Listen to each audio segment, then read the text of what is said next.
This is episode number 15 with Michelle Cassidy.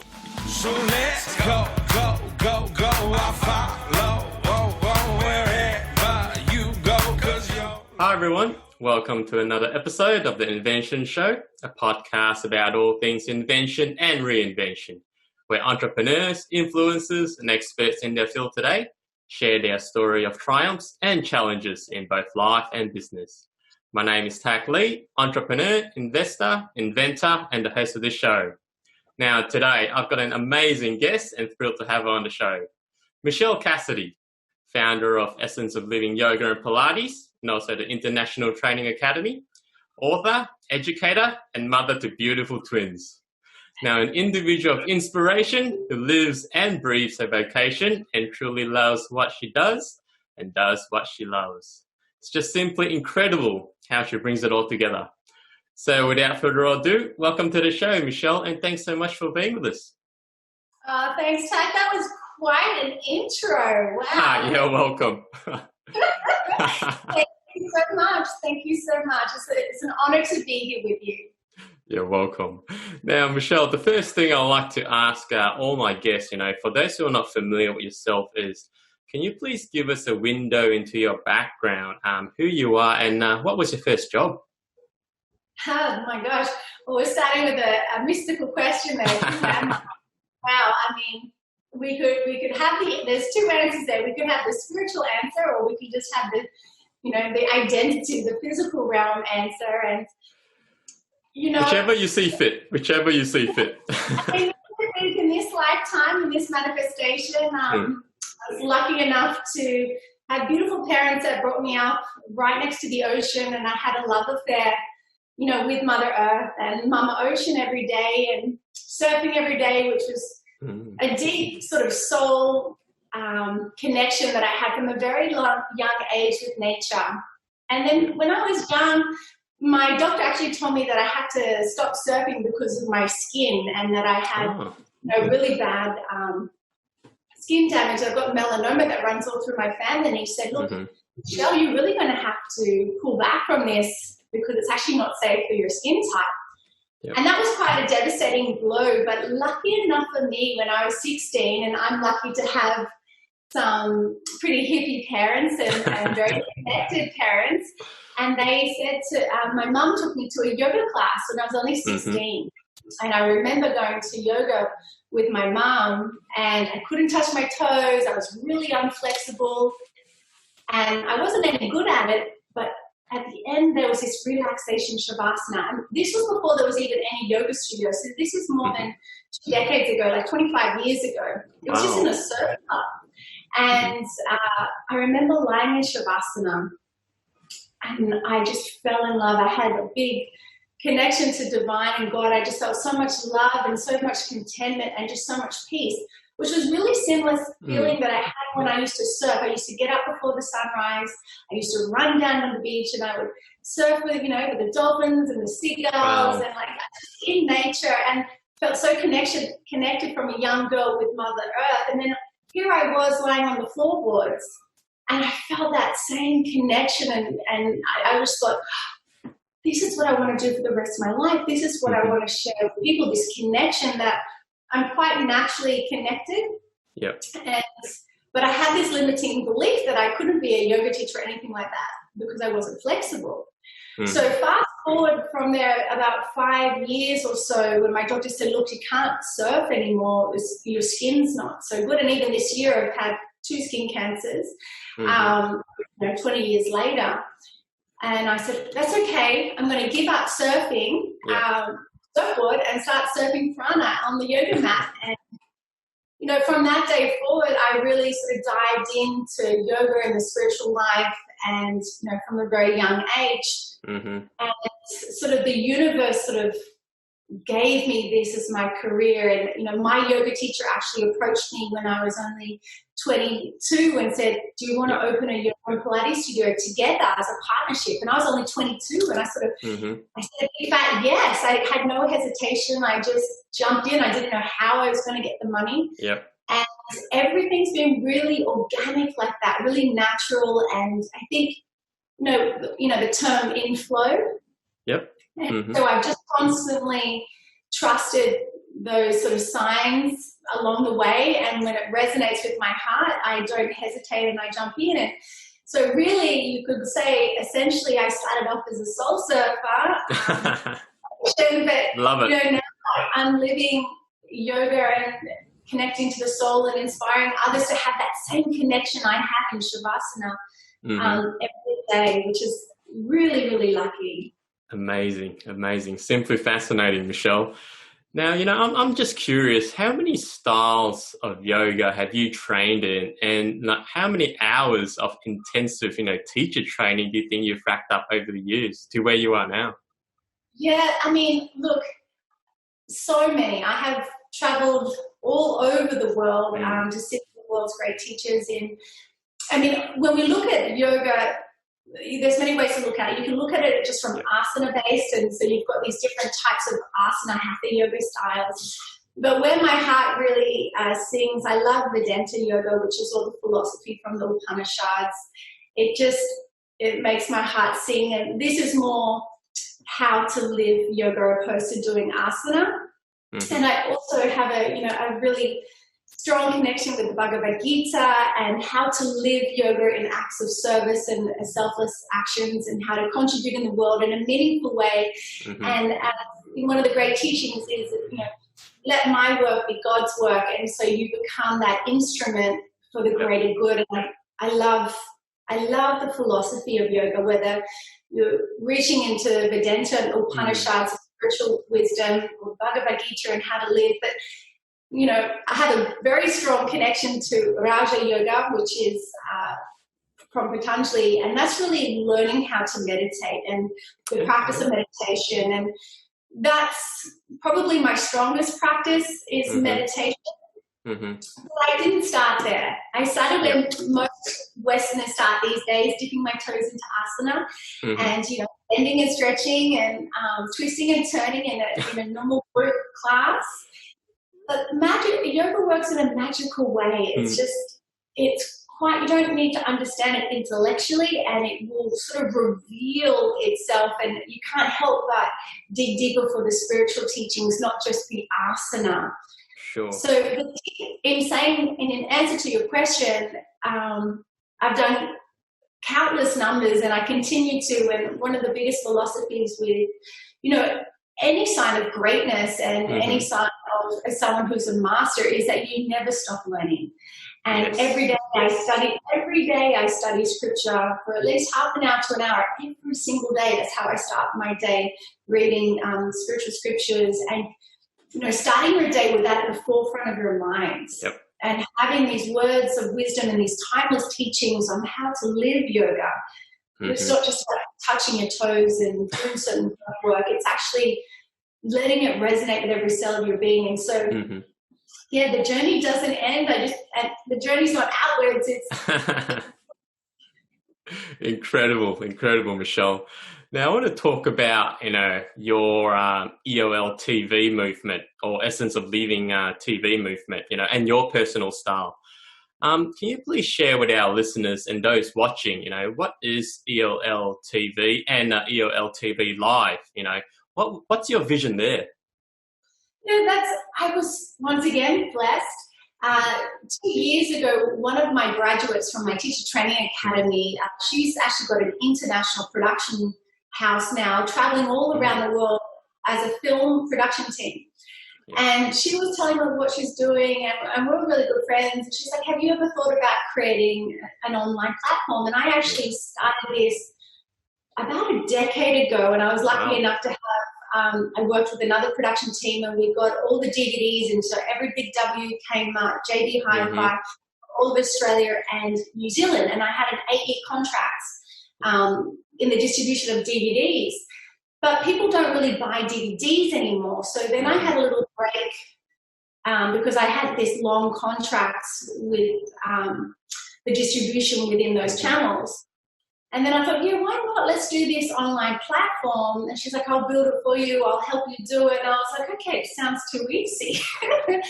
So Essence of Living was born sort of once again, naturally and organically. And we filmed it because having my studio now for 16 years, I have so many beautiful clients, both near and far, that can't make it to class. And as a mother of twins, it's really hard to get to class sometimes. It's not easy. And I'd always wanted to do it, but it was just another thing to do, you know. And I try not to force things. I let things be organic. So when Vicky, sort of my girlfriend, came to me and said, I'll help you do it. We'll do it like this. And that, I was like, okay, it seems easy, so we'll do it.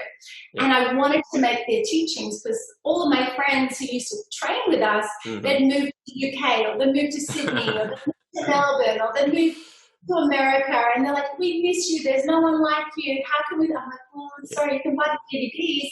But now, so Essence of Living was, TV was born with my friend Vicky, for all my friends near and far. Yeah. And then, funny enough, like, it was only about 8 months later, and I think I filmed 100 classes for Essence of Living TV. Wow. Then COVID hit. And so then my membership, I was already done, I was already built. Innovator, innovator. But also blessed, you know, God had it all in place. And when my studio went into shutdown, I just transitioned everyone to my online platform. Yep. And that did really, really well. But that's when I created Essence of Living TV Live. And so because my original platform, I used to do all of them a little 20-minute workout. So there's 150 20-minute workouts. And people love that short, before work, after work, get it done. But a lot of my clients were complaining, but Michelle, but when we come to the studio, we do a whole hour with you. And I was like, okay.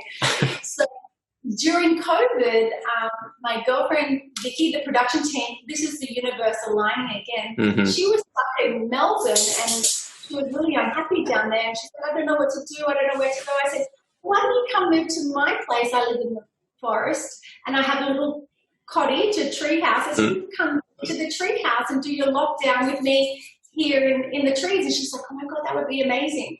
So then my production team moved to my property, and she said, why don't we build this live platform together? So she was living with me, because you weren't allowed to be with people, and we created a whole live platform. She built it, and it's still running now. I just filmed it live, literally, I finished it an hour ago.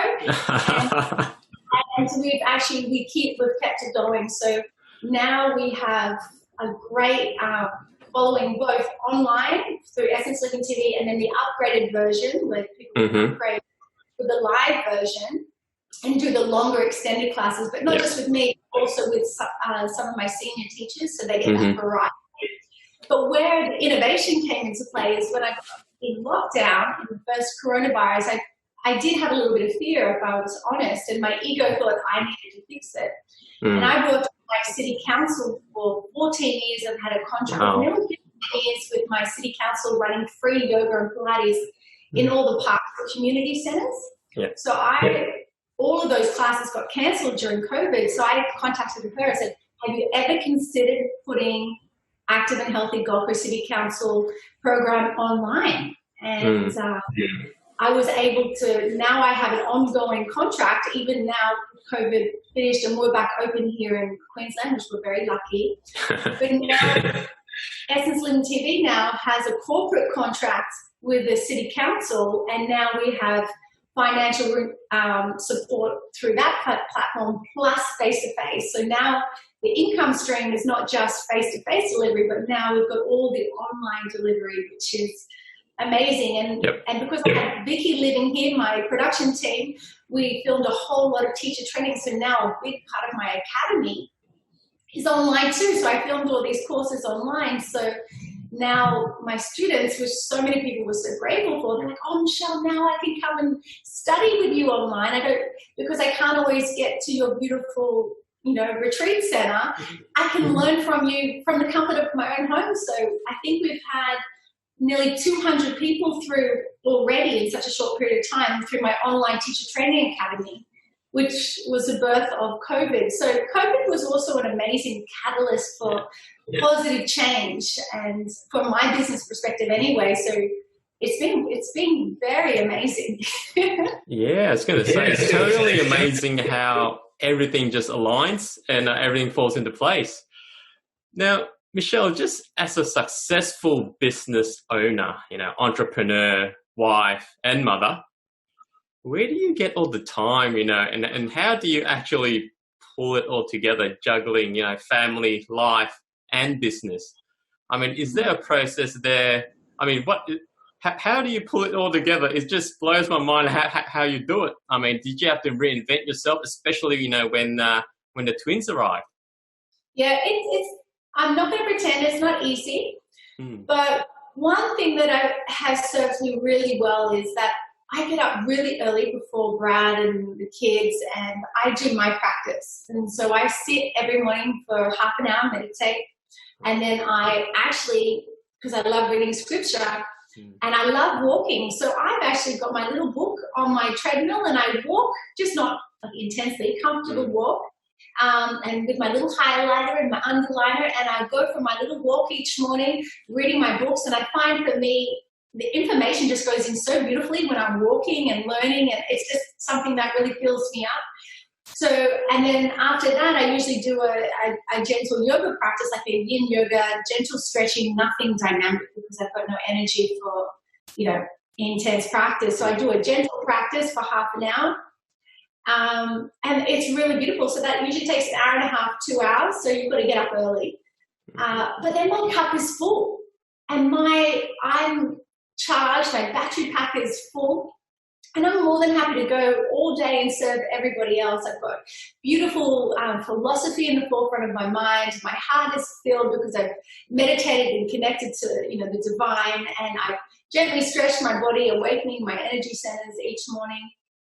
And then I'm good to go. And I'm so much better with my kids and so much more patience because I've been reading beautiful teachings on how to live a harmonious life. And I'm less reactive and more inspired. I always say to my students, to be inspiring, you need to be inspired. So, I've taught 3 classes, I've already taught 3 classes this morning, all full classes. And, after here, I'm going to go and pick up my kids and take them for a bike ride. They're learning to bike ride without training wheels.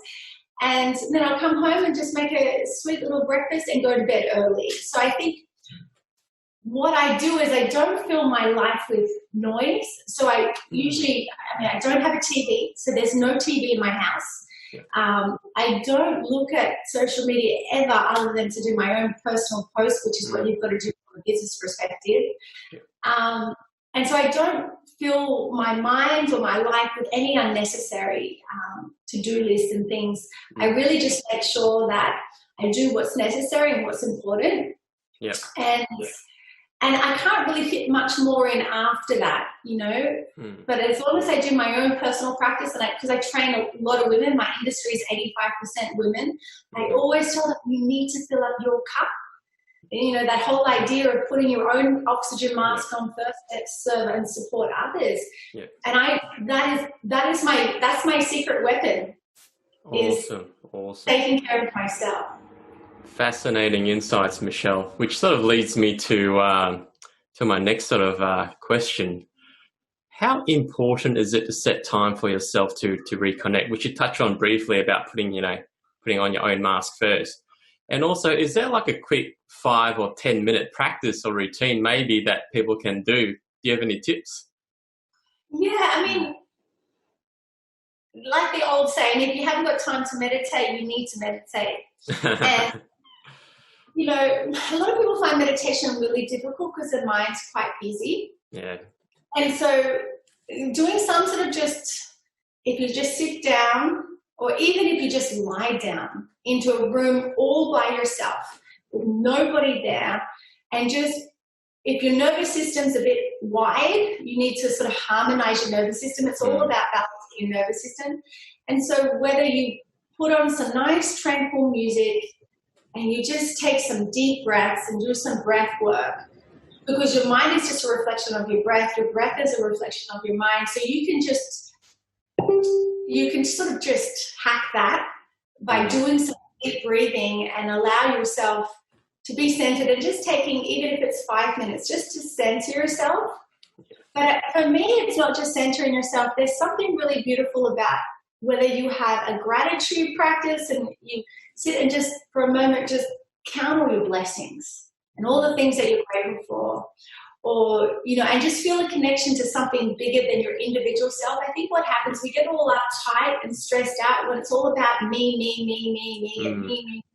When our life becomes more about we and serving and supporting others, a lot of pressure comes off, a lot of release comes off. Yep. And I think just spending time with like, what can I do today to brighten someone else's life? What message could I send? What phone call could I have? What little random act of kindness? And just when you're leading with that in the front of your mind and in your heart, it makes everything lighter. Does that make sense? When your intention each day is to serve and to support someone in some unusual way, stress releases. Fascinating. So take note of that, listeners. Now, Michelle, I want to touch on spirituality briefly here, and you sort of mentioned it as well a bit earlier. Now, a lot of people think it's, you can call it woo-woo, and that's totally fine. I mean, what are your thoughts on it in helping and leading to success in both life and business? That's a really great question, Tak. There is no difference. And there's a great saying in the Bhagavad Gita that, so many people see them separately. Spirituality here and business entrepreneurship over here, and they don't connect. But the truth is that they're one and the same. There is no difference. So every time you make a transaction, it should be like a transaction of love, a transaction of service, a transaction of helping the greater good, which is what spirituality is. It's seeing oneness in all beings and in all things. So when you run a business enterprise, it's not about what can I get and how can I have more and how can I make more money and how can I be more famous. And it's more like, how can my business help more people and with the best value? How can I in a sustainable way? And this is where sometimes a lot of the heart-centered entrepreneurship doesn't work out, is because they don't look at the bottom line and the figures and the numbers, and you've got to really be good at profit and loss statements. You have to be to run a successful business over a very long period of time through all sorts of situations. So you've got to be good at numbers and profit and loss. You can't have your head in the sands. But I think if your intention when it comes to being an entrepreneur is to serve and to support and make people's lives easier and make people's lives better and fuller, and if that's your intention as a business, you will always be successful. And the more people you can reach and the more people you can touch in your mission and vision to serve and support the greater good, the more financially you will be rewarded. And that's just the laws of karma. That's just not even karma, the laws of life. If you eat too much junk food, you're going to put on weight. So if your intention is to serve and support others, you will be supported by others. And that's why, how you said, oh, so lucky how everything falls into place for you. And I was like, well, yes and no. My intention is so pure and it's only to help others that everybody wants to help me. Michelle, how can I help you do this? Michelle, I've got 3 girls right now knocking at my door going, Michelle, I had this amazing idea and I think we can do it together. And so people are coming to me all the time wanting to partner up and do joint ventures and, start different projects because they're like, they know that my intention is to serve and they know I'm really good at business. And so we work together and, the universe provides. And I think there's no difference between business and spirituality, period. If your heart is in the right place, it's beautiful. And I don't care how you do it. You can be an accountant and be heart-centered. You can be an inventor and you can be heart-centered. It's all about making people's lives easier. And if that's always your number one intention, not about how much money I can make and how much I can get, it's more like how can I make them better, then they are the same. Yeah. No, I just totally love your angle and, where you're coming from, Michelle. Totally love it. Now, just leading on from that, sort of on the other side a little bit. Now, a lot of people do have the success, but they also have the feeling of not enough. Feeling of there's something more that will bring them, whether it be, greater accomplishments, happiness or fulfillment. What are your views on that? And I guess the saying of, you'll never have enough until you define how much is enough. Is there an enough? Yeah, I think that whole concept is sort of upside down because nothing outside of you will fill you up. Nothing. There is never enough outside of you to fill you up, because once you get it, you want the next thing. Yeah. And then you get it, and then you want the next thing. And it just keeps remanifesting into a different shape and form. So nothing outside you will ever make you feel whole and complete. I don't care how successful you are as a business, you will feel unfulfilled on the inside, because you fulfill yourself in one aspect and you're like, okay, well, that's not enough. What's the next target? What's the next target? What's the next target? And you're always reaching outside of yourself, and you keep missing the mark and running into dead ends. And you're like, shit, that's not it. Give me a new one. Oh, I still feel empty. Okay, give me a new target. And it's this constant external drive outwards. But, like even Steve Jobs, he realized right at the end, he said, God, I got this all wrong. And he realized the book he had, the only book he had on his iPhone at the end was, Autobiography of a Yogi, which is an amazing read and about the spiritual life. And it's really important that we turn inwards and realize that you're enough just as you are. Whether you're successful or unsuccessful, you are enough as you are. That you're lovable, that you're good enough, and nothing that we want to come to a place in life where we don't need to add anything, and we don't need to subtract anything. I'll be happy when I add. I'll be happy when I subtract. And it's always something outside of you. What if you could just be happy with what is and accept the situation and live in acceptance of the imperfection? Because nothing outside you will make you feel like you are enough, nothing.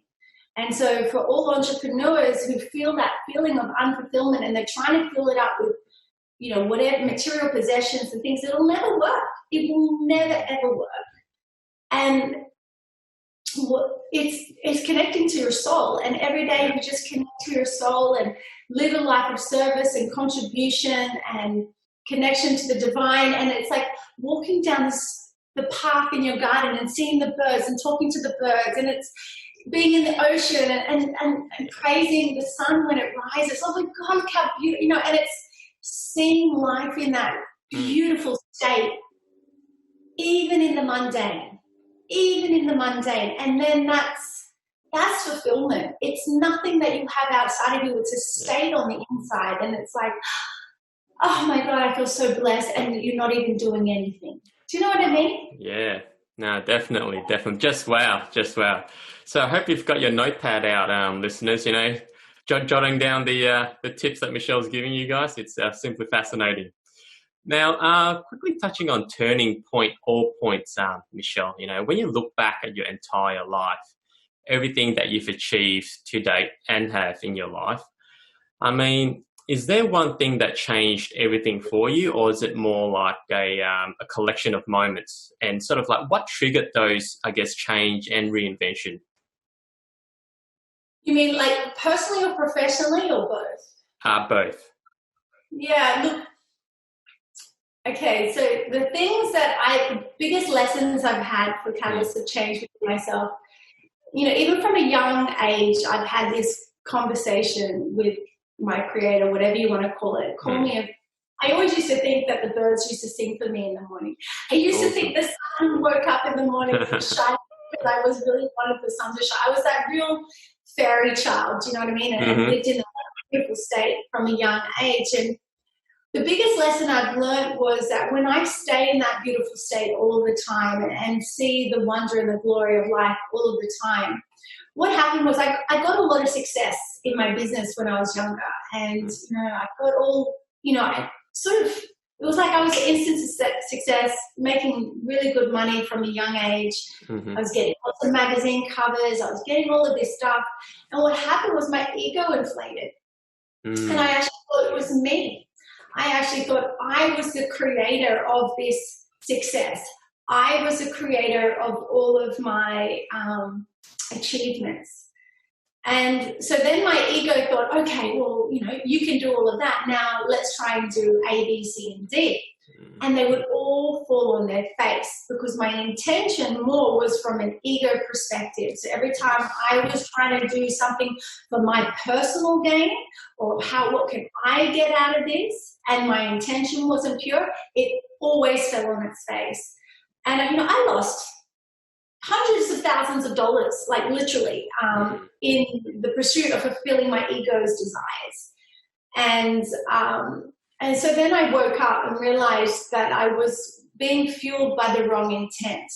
And it was more about what can I get opposed to what we get, which is why I harped on this being before. And so then that's when I was like, okay, stop pushing, Michelle. Stop pushing. That's my ego pushing and pulling and driving and forcing. And just connect to your creator and say, God, whatever you want me to do, let me be your instrument, let me be your vehicle, and whatever you need me to do, I will do it. And you just show me this sign, you show me the way, and I will say yes. But it's not going to come from me. You just tell me what I need to do. You present it to me, and if it rings in my heart, then I'll know it's the right thing to do. And that was the biggest thing. And a couple of years ago, you've been to my beautiful studio in the Maybe. That was a really big investment for me. And, it's $1 million yoga studio. That's not a cheap yoga studio. That's a lot of downward-facing dogs. It's lovely. It's lovely. Love it. Yeah, but it's in a very, expensive area.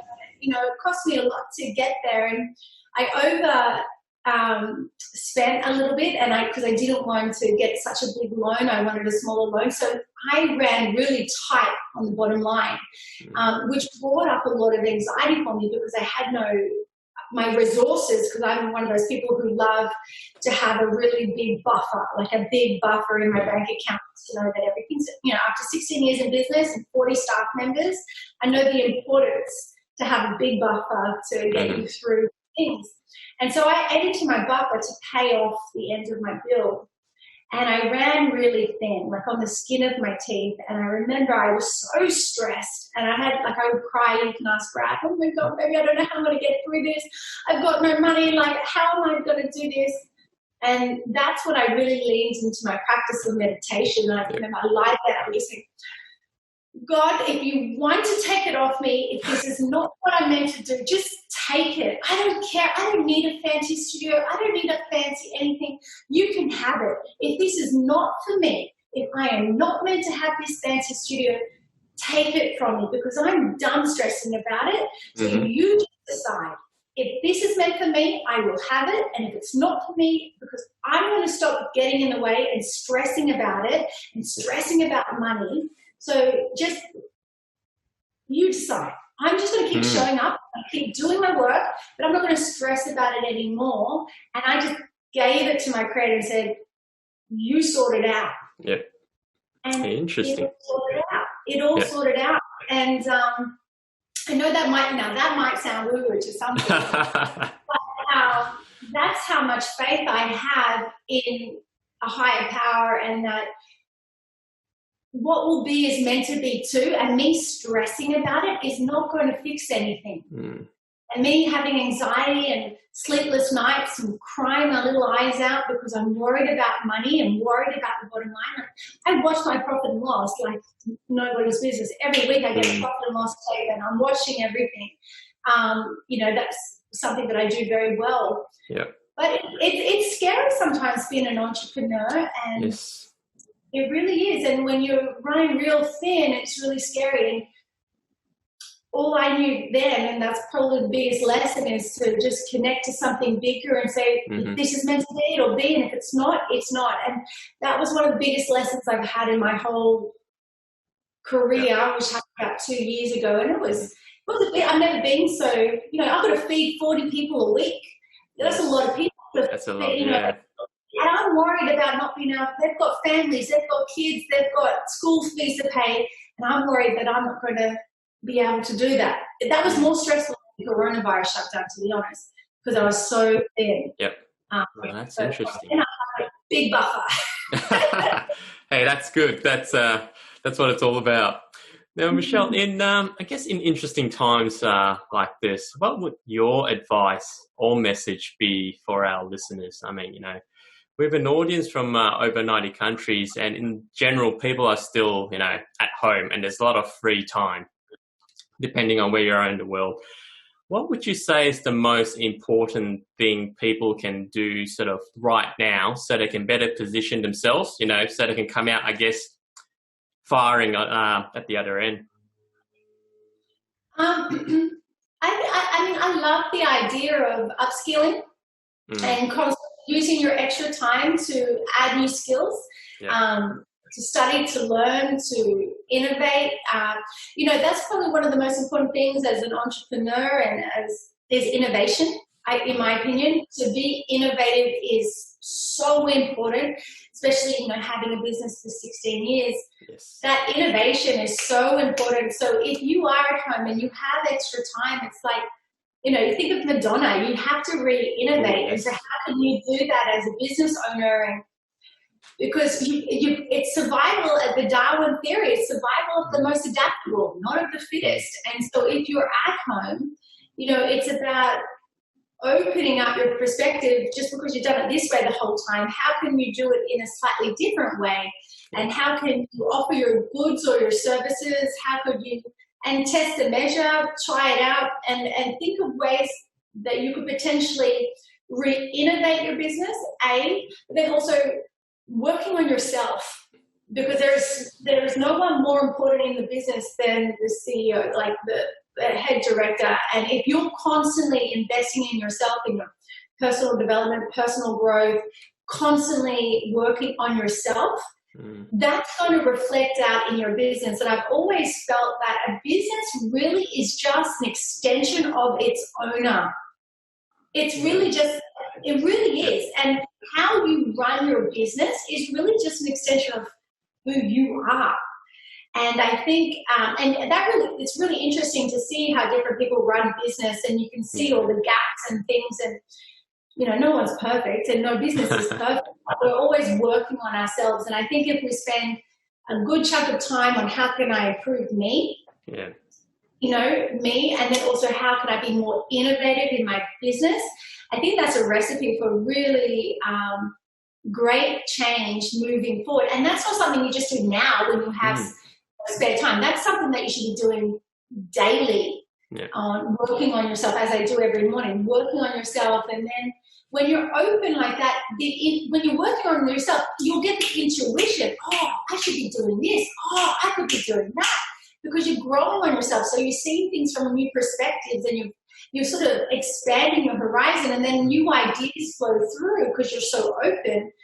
And when you're not different, when you are different, your business becomes different. And I think that's really exciting. Yeah, it's like it's like a flow and effect. So what's exciting for Michelle Cassidy at the moment, and what are you doing to position yourself sort of moving forward? Well, one of my next big dream is actually starting to manifest right now, which I'm super excited about. My big dream was to open my yoga studio, which we've done, and now we're actually getting the DA for my retreat center here in the forest. Gotta check that out. Yep. Yeah, so we bought a couple of years ago 10 acres here in an environmental nature reserve. So we live in a nature reserve, me and my little family. And so I'm just working with my dream architects, which are really amazing architects, and my dream landscape architects, which are these big, both of them are big award-winning architects and designers for landscape, and then a different team for architecture. And we're designing right now for DA approval for my retreat center, for where I run all my yoga teacher trainings, and we're also putting accommodation out there as well. So we're building for teacher training, sort of short stay accommodation for all the students, which is super exciting.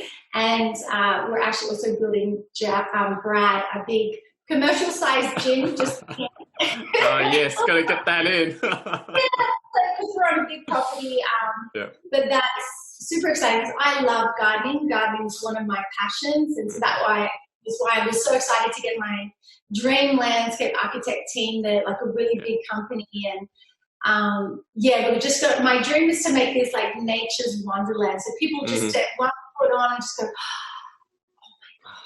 you know, and you just step out and all the trees are flowering and all, because we have all the animals. We have echidnas, and we have turtles, we have kangaroos, we have big pythons, we have all, like, so many birds, kookaburra, like everything's here. So it's really, it's like nature wonderland. And so to build an incredibly big retreat center for my training academy is now my current project. So we're on our second round of drawings right now with the design team, and we're having our second pre-lodgement with council before we submit it. And so that's my current project, which I'm super excited about. Big project, but project. Yeah, sounds totally amazing, Michelle. So I guess, you know, what is your legacy? And like, if you can have a billboard, you know, with anything on it, what would it be and why? It would say, be love. Be love. I think I can see, just say love. There you go. That's actually one of my workshops. My logo. Yes, be love. There's nothing else you need to do in life. Awesome. To give it on the inside, to give it on the outside. I mean, that's it. That's the beginning and the end. That's where we come from. That's what we'll go back to. Yep. And, you know, I just want, my biggest hope is for people to feel that in their heart, you know, for themselves, because so many people don't. And not enough people get told that they're loved, and not enough people get hugged, and not enough, I mean, like, and to know that you're enough. And for someone to see you from a soul level, not just who are you, what do you do, all that external stuff, but deep inside, you know, that sweet soul that's within all of us. And I just want people to know that, that they are powerful. That they are enough, and, you know, and just to keep spreading that fairy dust out to others. And yes, some people are going to throw mud in your face. They will. And some people won't like you, but that's okay. That's okay. You send them fairy dust anyway. It's only hurt people. So if someone rejects you or doesn't like you and whatever, they're probably going through some hardship within themselves, you know. And so, no judgment, just, you know, the role of the yogi is never to judge and only to love. That's all we do. Powerful words. Yeah, I think that's just, if you live from that space every day, you know, this is what I always say, and I know I'll teach this to my children. And my dad taught it to me when I was a little girl, and he was like, Michelle, you know, when you're the nice girl and when you're the good girl and you're friends with everyone and you always make people feel good and you always make people feel safe and secure and seen and heard, if there's an opportunity that gets presented, people are going to come knocking at your door because you were that nice girl. You were the girl that made them feel special. You were the girl who made them feel seen and heard. And he said, your whole life, just be a good person. Just be a kind person. And opportunities will come to you. And it was such a great teaching that I got when I was a teenager. And like so many, I've been given, you know, like when I finished school, I did TAFE, you know, and so I became a fitness instructor through TAFE, a 2-year advanced course. And when I graduated from there, I opened up my yoga studio. And I was so lucky, my TAFE teacher, who I didn't really remember that much because I was just, I don't know. You're in TAFE. You're in uni. Yeah. But she contacted me and said, Michelle, would you be interested in coming and working for TAFE and running all of the yoga and Pilates sort of placements for all the future fitness students? And I was like, oh yeah, of course. And then she called me to start teaching at TAFE, yoga and Pilates to fitness students. Wow. And then after that, she said, you're really good at this. You should run your own teacher training academy. And I was like, oh, I don't know how to do that. I'm only like 23. How do I do that? She goes, no problem. I'll write it for you. I said, are you serious? So, yeah, I've been in the fitness industry forever. I run the whole TAFE thing.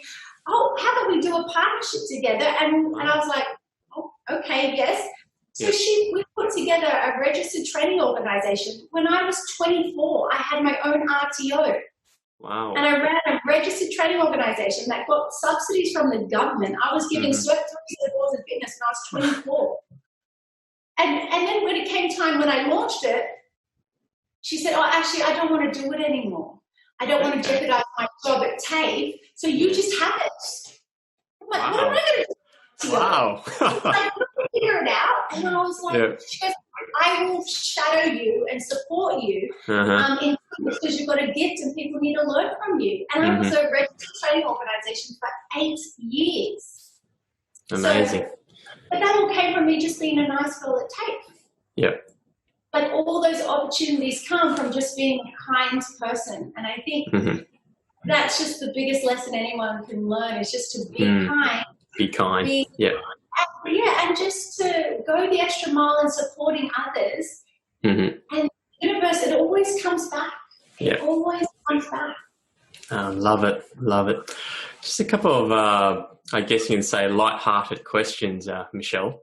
You know, with cabin fever building around the world, where will your next holiday destination be? Internationally. Internationally? I'm not sure.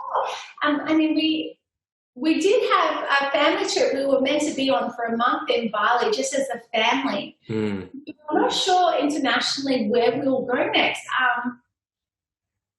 I don't know. I mean, I go to India every single year, so I know for sure it'll be India when I run my non-profit retreat with my see, that's another thing. My girl, look, Michelle, let's run non-profit retreats. And that was just another, we do that every year supporting children in orphanage. So Bali probably be one of them.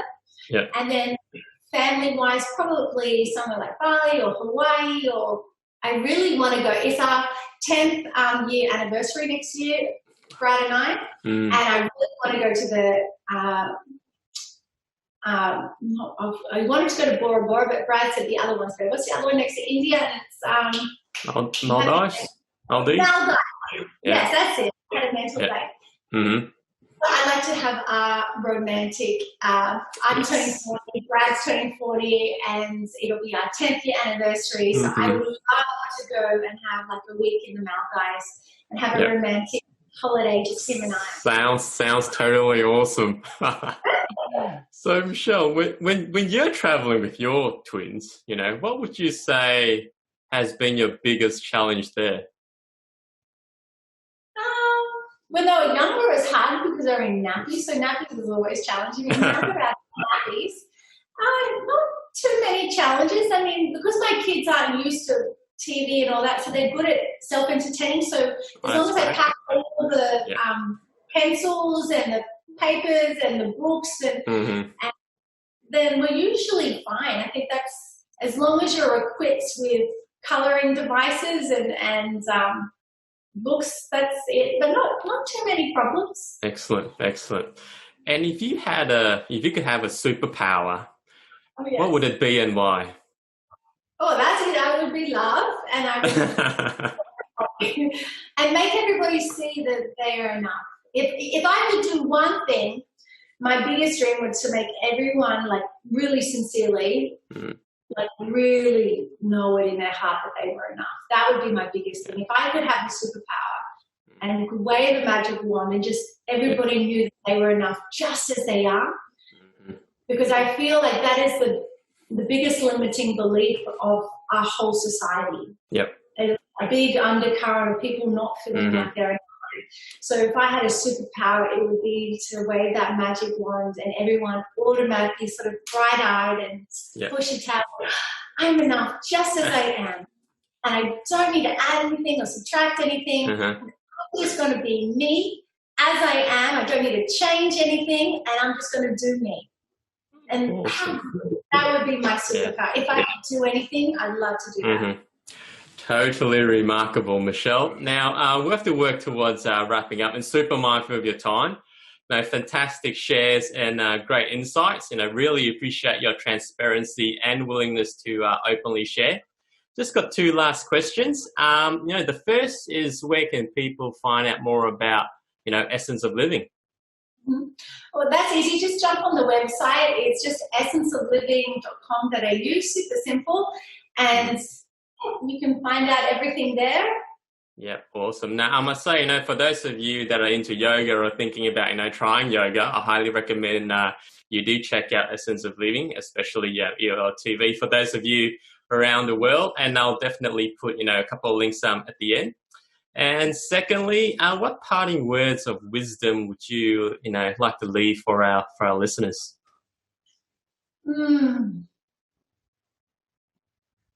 That's a really great question. Parting words of wisdom.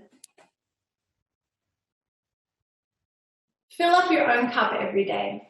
Spend some time every day for you. Do something for you that nourishes your soul every day. Whatever it is, whatever lights you up, whether you love singing, dancing, swimming, running, having a cup of tea, being in the garden, whatever it is, surfing, whatever you love, make time for your soul to sing every day. And when we feel bliss in our soul, we tend to be more patient for others, we tend to be more compassionate towards others, and we tend to be kinder towards others because we feel good on the inside. And when we take the time to feel good, and we send goodness out into the world. So I think the biggest gifts you can give to humanity is making yourself feel good every day. Yeah. Wow. Awesome. Love it. Love it. Now, totally incredible insights, learnings and knowledge. Thanks again, Michelle. Really appreciate your time. Stay well, be well, and take care. Love you. Thanks for your time. It's been an honor and a privilege to be here and share. It's just, I'm very, very grateful. And you're such a ray of light. I love you. And I love your picture. You're just beautiful. Thank you. I love you. I appreciate you so much. Likewise. All right, guys. I hope you've enjoyed this interview. You can find me at turn-x.com and also on social media at arm.tackley. Thanks for listening, and I'll see you in the next episode. If you're enjoying this podcast, please do make sure you subscribe and take a minute to leave us a review. Thank you. YOLO, it's our show. There's one thing we know with all our cargo.